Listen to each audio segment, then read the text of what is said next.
I never would have thought that I would see a cow eating dragon fruit, but I've seen it.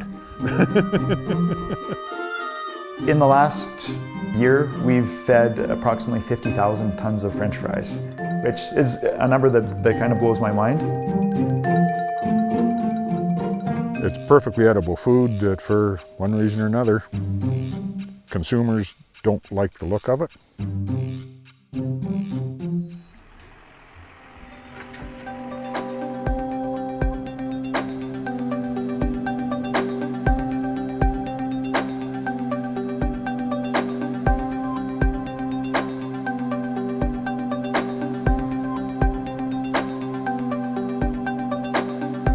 Today, there is no limit to our food options.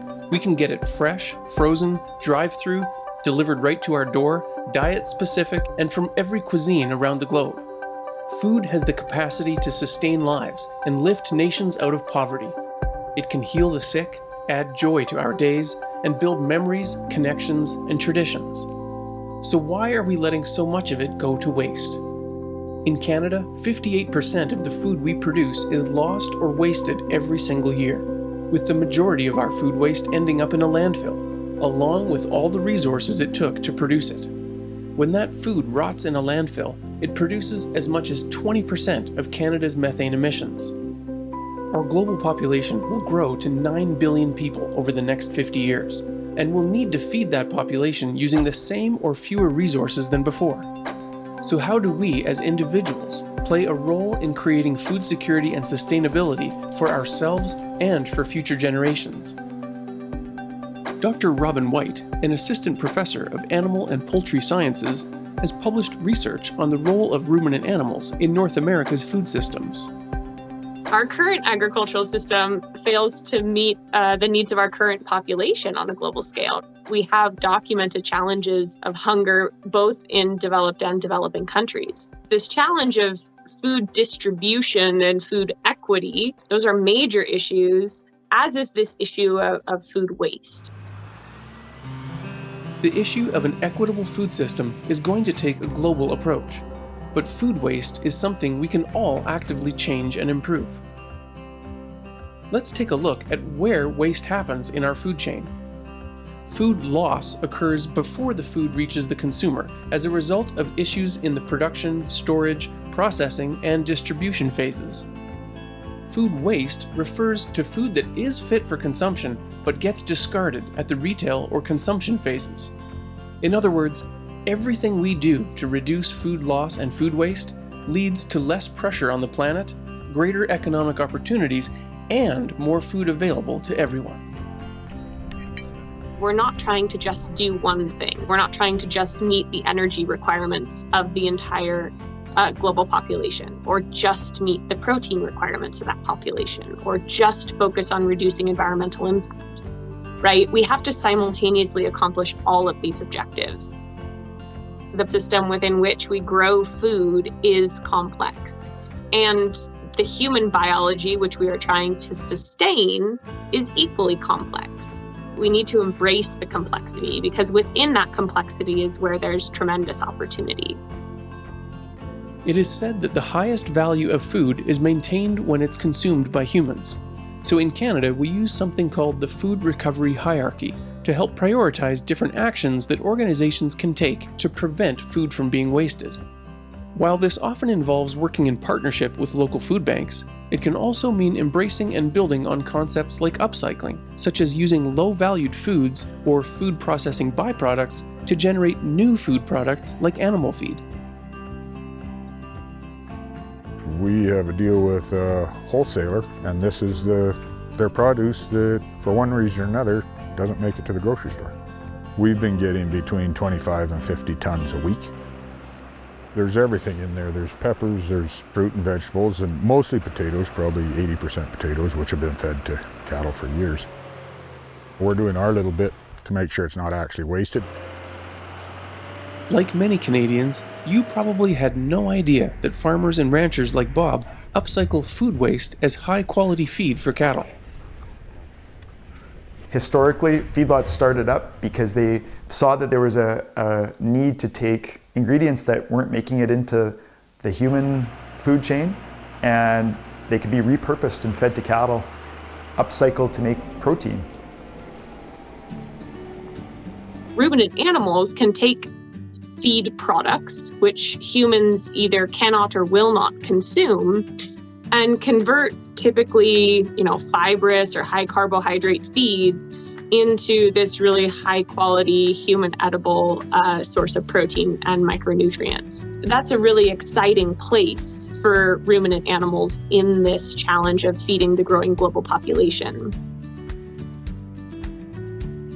Beer production is an industry that significantly reduces its environmental impact by diverting food loss and waste to livestock.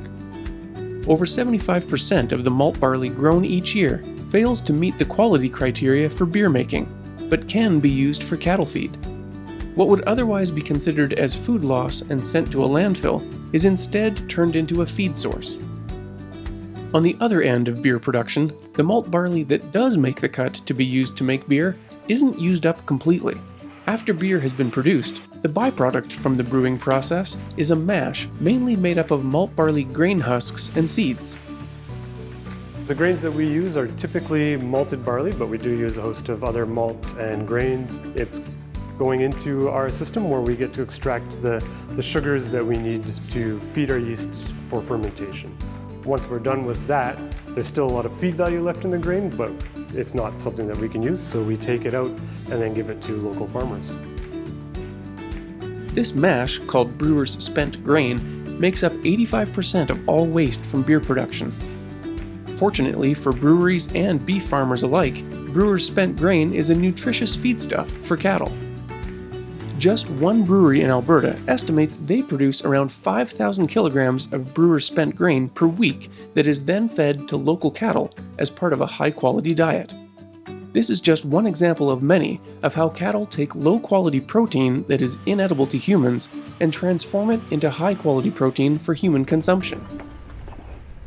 In the last 10 years, we've developed relationships with a couple of the French fry plants in the Lethbridge area.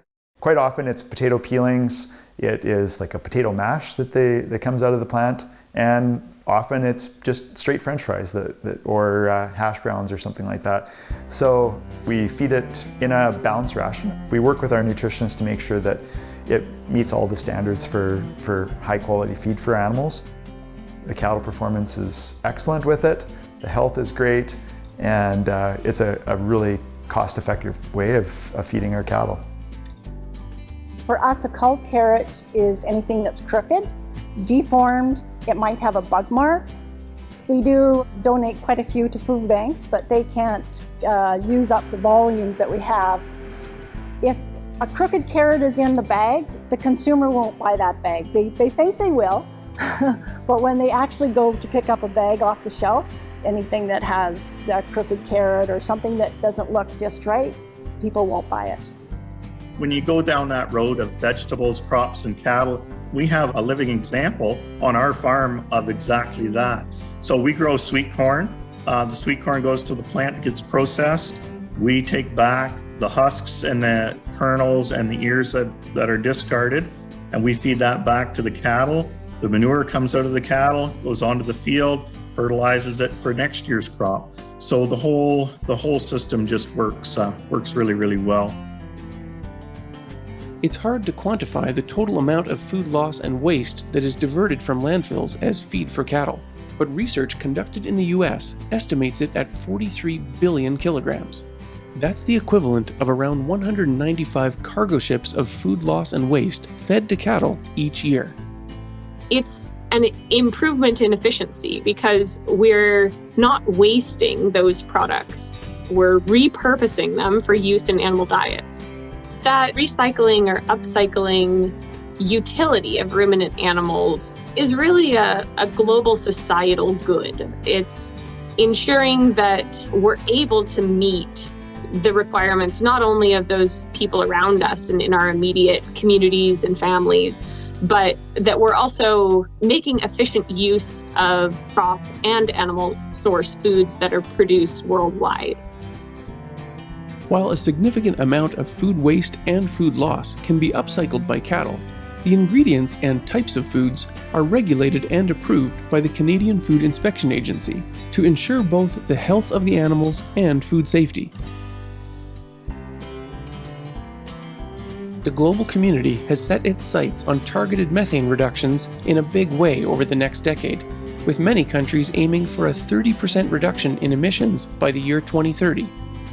Cattle have the potential to divert roughly 860,000 tons of food from landfills in Canada every year, helping to decrease methane emissions.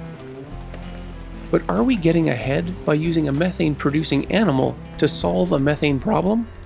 It's critical that we take the time to understand how cattle's relationship to the carbon cycle and the methane cycle works. In Canada, most of our CO2 emissions, our carbon dioxide emissions, are from the use of fossil fuel. With methane from cows, it's part of a biological cycle. Methane is a potent but short-lived greenhouse gas. It's emitted from various sources, including fossil fuel extraction, landfills, wetlands, and from ruminant animals, including cattle. Cattle can digest plants like grasses and crop byproducts that humans simply cannot. And as a result of this digestion, cattle emit methane through belches. And this methane is part of a natural cycle called the biogenic carbon cycle.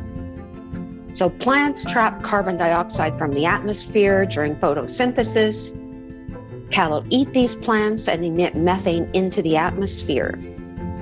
But after about 12 years, the methane is converted back to carbon dioxide and absorbed by plants, starting the whole cycle over again. This means that if the methane emissions remain constant over time, methane will be destroyed at the same rate that it's produced. And this is actually true for Canada, for biogenic methane, because the number of cattle in Canada have been stable. So in Canada, most of our greenhouse gas emissions are from the use of fossil fuels. When we burn this ancient carbon, it goes into the atmosphere as carbon dioxide, and it stays there for hundreds and even thousands of years. So this is not a cycle, but a one-way street with a long-standing impact on our climate. It's abundantly clear that food waste in Canada is a significant challenge that will require collaborative problem solving across the entire food chain. Being a small business owner and part of our community, anytime that we can share what we no longer need with somebody and make it useful so that we don't create waste, we just create more opportunities and better relationships, that's the kind of stuff that gets us really excited here. With a coordinated and innovative approach, the opportunity to create big impacts in greenhouse gas reduction while tackling hunger in our communities is not outside our reach. We currently produce enough food to feed a population of 10 billion people if that food was perfectly distributed to those people that need it and those individuals actually consume it. We overproduce food in our developed countries, and as a result, we don't value the necessity of that food the same way that it would be if we didn't produce sufficient quantities. We can look at food waste as a challenge that's potentially insurmountable because it's this really complex socioeconomic manifestation of human behavior. But we can also look at it as a huge opportunity where if we could fix this problem, if we could sort out this challenge, all of a sudden our challenge of feeding the growing global population becomes much more achievable.